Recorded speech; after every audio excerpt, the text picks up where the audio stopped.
Coach, considering this is the last time we're going to see you for a while here locally, I mean, is there anything you want to show in this game upcoming?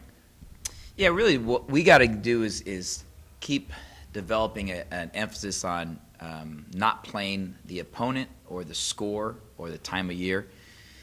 I thought against the Delaware game that we played outstanding for 30 minutes and coasted in the last 10 minutes, which is what I was disappointed about the game, is that we just didn't finish the game out with the same kind of urgency and concentration.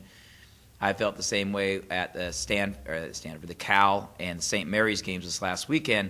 In both games, 17 minutes into the game, it was a 1-point game, and 24 minutes into the game, it was a 3-point game, and we had lapses on concentration, whether it was a scouting report issue or whether it was defensive rebounding or if it was execution. But we had lapses that lasted 3 or 4 minutes, and against types of teams that are top 40, we were quickly exposed, and the game got out of hand, and a 2 or 3 point game went to a 10 or 12-point deficit.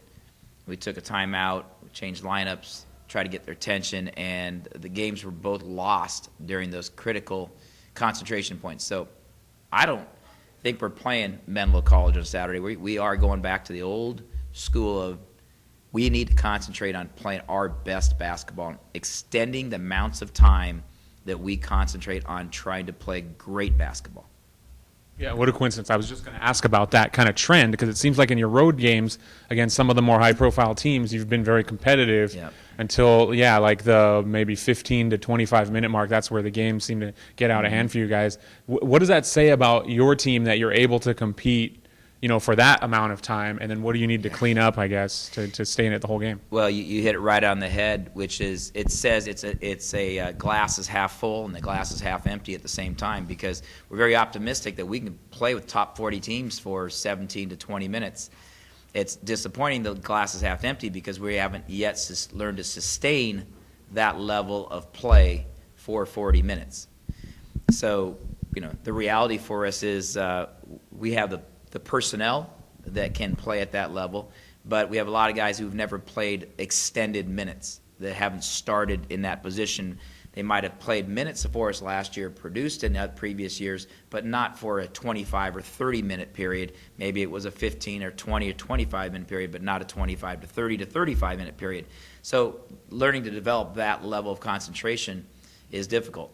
And only way, the fortunate and unfortunate part of this is the only way we can develop that is by getting back on the court and practicing longer, but also need to get back into those games. And that following this home game, we'll have 5 or 6 games to really be challenged by how hard it is to win on the road at Division I college men's basketball level. It is a chore, but that's what it's going to take to win some conference games on the road. And that's why we put these trips together.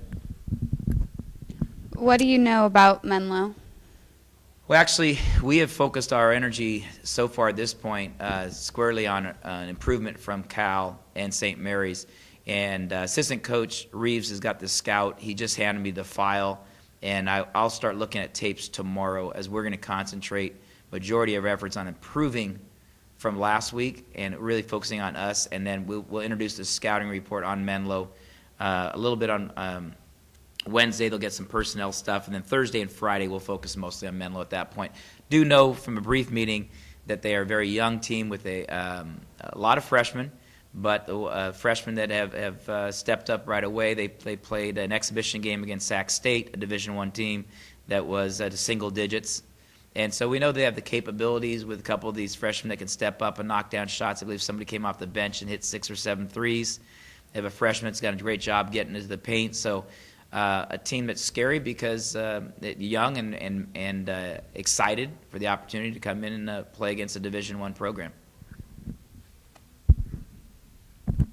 Coach, I know you've you schedule difficult because you've said in the past that you think it'll help you long term come February, March. Are you concerned about the fact maybe the guys losing confidence when they look at a record and they see they're 2-5 or? Yeah, we've always had a real direct response on that. If those guys are going to lose confidence because they lose games, then we don't want them in our program. If you're that weak that you lose confidence in your ability or your team or your staff, then you're not a Mustang. You know, we're not going to be conquered. You lose 30 games in a row, you lose 50 games in a row, and I'm walking out in the court the next day as a coach saying we're going to go win this game. And I want people in our field, players, and I think the greatest evidence of that was last year's team. Regardless of what it may look like to the public or the fans or media, we never lost confidence. And I must have told our AD twice or three times that don't be surprised this team walked down to Anaheim and go win 3 in a row and go to the national tournament. And he says, "Well, I sure hope that. I like your confidence." I go, "No, I don't have confidence. It's just a fact. We're never going to be beaten by losing. Losers can't lose. Winners can lose. Winners can lose games because it's just going to make them that much more focused and that much more motivated. But a loser can't lose games." Have you seen any loss of Have you seen any loss of confidence from these guys? No, not a bit. Not a bit. I think that if anything, that when we play well for 19, 20, 25 minutes, there's a growth in confidence, and there's a reality that we are that close to playing high major teams. I'm on the road. Heads up. I watched a lot of the Cal game. Brian Bennett looked he seemed to be playing with a lot of aggression. Is that something that you've noticed early on in the year? Yeah, we had a great visit earlier in the week about Brian stepping up and playing like a junior, playing like a guy that walks onto the court against a Pac-12 team and realizes, hey, it's my time, my place to score and be aggressive and assertive. And I thought it was one of Brian's best games in his career. His footwork was great. His aggression to score was excellent. His defensive transition was very good as well. His rebounding was average, but he neutralized some big guys as well. So I thought it was a great game, and now we got to develop the consistency that we want from all our players. And Brian doesn't have that market cornered. We all have to become more consistent from game to game, day to day, and minute to minute. And so that's the glass was half full. How well he played. How half empty is the fact that he can do that more often and more consistently. Is Menlo not a dangerous game because there's no pressure on those guys? They've got some freshmen that don't have any fear, and you're expected to win. I mean, it sounds like it could be dangerous. It's always a recipe for disaster. Every game we play, honestly, if we're favored by 20, I'm nervous. If we're the underdog by 20, I'm nervous. If it's a 1-point line, I'm nervous. Because I'm nervous. Are we going to learn to focus on making the right play and playing with that same intensity, regardless of the opponent, regardless of who's favored? And I think that the best teams consistently give that focus, that effort, that energy, regardless of the opponent, regardless of who's the favorite. If we're a prohibitive favorite or a prohibited underdog, we can't play the score. We have to play the play. And we just are going to repeat that theme for another month or two here until we buy into that 100% of the time that we're not playing an opponent. We are playing Cal Poly basketball, and that has to be a certain brand. And we're there. I mean, I do want to note that there are two important parts of this. Is that number one is the most important part for our defense is our efficient offense taking care of the basketball. I'm exceptionally pleased with the way we've taken care of the ball against high major opponents on the road as well. And our defense has been inconsistent and our offense has been inconsistent. But our offensive ball control has been excellent, and our defensive rebounding needs to improve. That needs to improve in the next month. The month of December, we need to show the ability to rebound on a consistent basis. So I look forward to those things improving against Menlo. Are you still leading the nation in turnovers? We're number one in the nation in fewest turnovers per night. That's what I meant. But Yeah, that's right. I just wanted to clarify that. Okay. Now, looking at this road trip, though, for the rest of the year, these look like very challenging opponents. Yeah, I don't think we'll be favored in any game on the road trip. They're good opponents in good venues. Maybe have a chance to play a top 4 team in the nation by the time we play Gonzaga. I think they're 7th or 8th in the nation right now. It could be, a top 4 or 5 opponent at that time. Looking down the road with Fresno State's tough on their environment. Go to USF, it's difficult. Santa Clara, Northeastern is an excellent team. We play them on a neutral court at the Santa Clara event. So it's what we need. It's what this program continues to need, is the challenges to keep on raising the bar, raising the eyebrows of our recruits. That's daunting. We want a daunting schedule. We want a growth schedule, and we want players to eliminate themselves if they can't handle that kind of schedule. It's what college basketball is supposed to be, tremendously challenging. If not, that's recreational ball. What does it mean to you to play Gonzaga in Seattle? Well, it means that we're starting to put ourselves in a position that we believe that we can go to the top 10, 20 games in venues. It reminds me of, say, going to the national tournament and playing in St. Louis, and you're playing against a nationally ranked Wichita State team in a large venue. With television cameras in your face, with the big video board overboard, with 10, 12,000 people screaming at you. That's an excellent environment for us to recreate what it's like to go to the national tournament.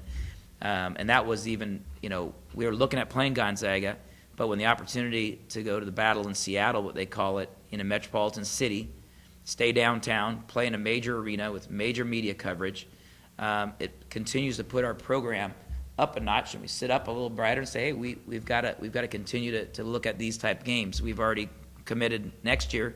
Schedule will open up at UNLV and then play UCLA on the Sunday afterwards, part of a Maui Mainland Classic. So this is not going to change.